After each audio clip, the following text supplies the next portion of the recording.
Hello everyone, welcome to my YouTube channel. तो आज है हमारी हिस्ट्री के हैंड रिटन नोट सीरीज की क्लास नंबर 45 और आज की क्लास से हम स्टार्ट करने जा रहे हैं कंपनी के अधीन गवर्नर जनरल। तो चलिए शुरू करते हैं। सबसे पहले हैं वारेन हेस्टिंग्स। यह 1774 से लेकर 1785 तक गवर्नर जनरल रहा और ये है राज्य के कोषागार को मुर्शिदाबाद से हटाकर कलकत्ता लेकर आया। हेस्टिंग्स ने नवाब की देखभाल के लिए मीर जाफर की विधवा मुन्नी बेगम को उसका संरक्षक नियुक्त किया और 1775 में मुन्नी बेगम को हटाकर मोहम्मद रजा खां को नवाब का संरक्षण नियुक्त किया गया। उसके बाद है इसने 1781 में कलकत्ता में मुस्लिम शिक्षा के विकास के लिए प्रथम मदरसा स्थापित किया और इसी केस में 1782 ईस्वी में जोनाथन डंकन ने बनारस में संस्कृत विश्वविद्यालय की स्थापना की और गीता के अंग्रेजी अनुवादकार विलियम विल्किंस को हेस्टिंग्स ने आश्रय प्रदान किया। उसके बाद अगला पॉइंट है, इसी केस में सर विलियम जोन्स ने 1784 ईस्वी में the Asiatic society of Bengal की स्थापना की और इसी केस में 1780 में भारत का पहला समाचार पत्र द बंगाल गजट का प्रकाशन जेम्स ऑगस्टस इक्की ने किया। अगला पॉइंट है, इसी केस में रेगुलेटिंग एक्ट के तहत 1734 में कलकत्ता में एक उच्चतम न्यायालय की स्थापना की गई और पीटर्स इंडिया एक्ट 1784 हेस्टिंग्स के समय ही पारित हुआ। उसके बाद अगला पॉइंट है, प्रथम आंग्ल मराठा युद्ध और द्वितीय आंग्ल मैसूर युद्ध हेस्टिंग्स के समय ही लड़े गए और इसी के समय बोर्ड ऑफ रेवेन्यू की स्थापना हुई और सुरक्षा प्रकोष्ठ नीति यानी कि ring fence policy Warren Hastings से ही संबंधित है। अब उसके बाद है सर जॉन मैकफिरसन। ये 1785 से लेकर 1786 तक गवर्नर जनरल है। इसे अस्थायी गवर्नर जनरल नियुक्त किया गया था। उसके बाद गवर्नर जनरल कॉर्नवालिस बने। इनका शासनकाल 1786 से लेकर 1793 और 1805 ईस्वी था। इसके समय में जिले के समस्त अधिकार कलेक्टर के हाथों में दे दिए गए। कॉर्नवालिस ने 1793 ईस्वी में प्रसिद्ध कॉर्नवालिस कोड का निर्माण किया जो शक्तियों के पृथक्करण सिद्धांत पर आधारित था और कॉर्नवालिस को भारत में नागरिक सेवा का जनक माना जाता है। उसके बाद है, कॉर्नवालिस का दूसरा कार्यकाल 1805 ईस्वी में शुरू हुआ लेकिन शीघ्र ही इसकी मृत्यु हो गई।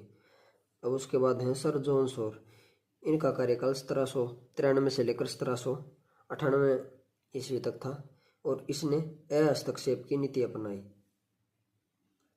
उसके बाद है लॉर्ड वेलेस्ली। इनका कार्यकाल 1798 से लेकर 1805 ईस्वी तक था। इसने सहायक संधि की पद्धति शुरू की और इसके समय चौथा आंग्ल मैसूर युद्ध लड़ा गया। इसने फोर्ट विलियम कॉलेज की स्थापना की और यह स्वयं को बंगाल का शेर कहता था। अब उसके बाद है सर जॉर्ज वारलो। इनका कार्यकाल 1805 ईस्वी से लेकर 1807 ईस्वी तक था। 1806 में वेल्लोर में हुआ सिपाही विद्रोह इसके काल की महत्वपूर्ण घटना थी।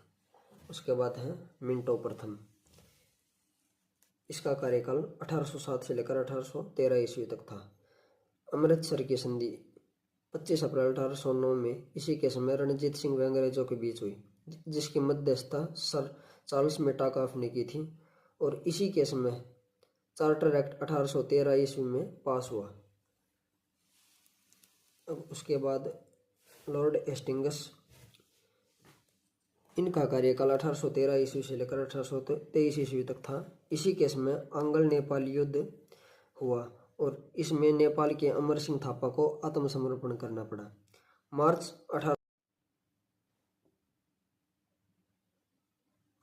1816 ईस्वी में अंग्रेजों और गोरखों के बीच संगोली की संधि के द्वारा आंग्ल नेपाल युद्ध का अंत हुआ।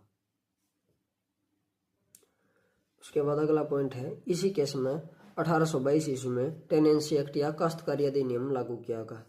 अब उसके बाद है लॉर्ड एमस्टर्स। इनका कार्यकाल 1823 से लेकर 1828 ईस्वी तक था। इसके समय प्रथम आंग्ल बर्मा युद्ध लड़ा गया और 1826 में बर्मा और अंग्रेजों के बीच यांडबू की संधि हुई। 1824 ईस्वी में बैरकपुर का सैन्य विद्रोह भी इसी के समय हुआ था।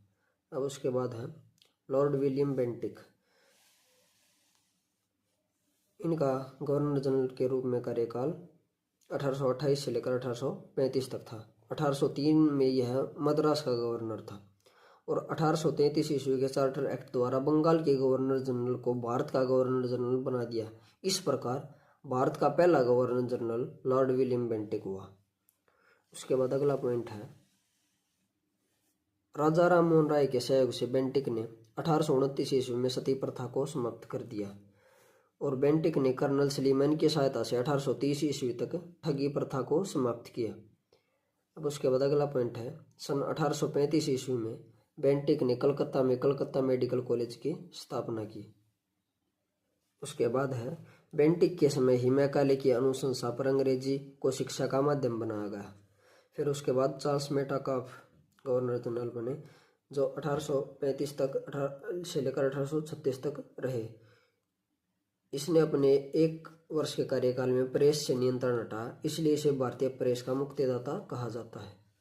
अब उसके बाद है लॉर्ड ओकलैंड, जो कि 1836 से लेकर 1842 ईस्वी तक इनका कार्यकाल था।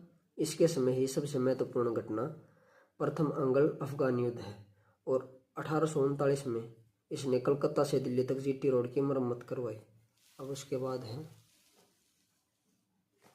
लॉर्ड एलिनबरो, इनका कार्यकाल 1842 से लेकर 1844 ईस्वी तक था।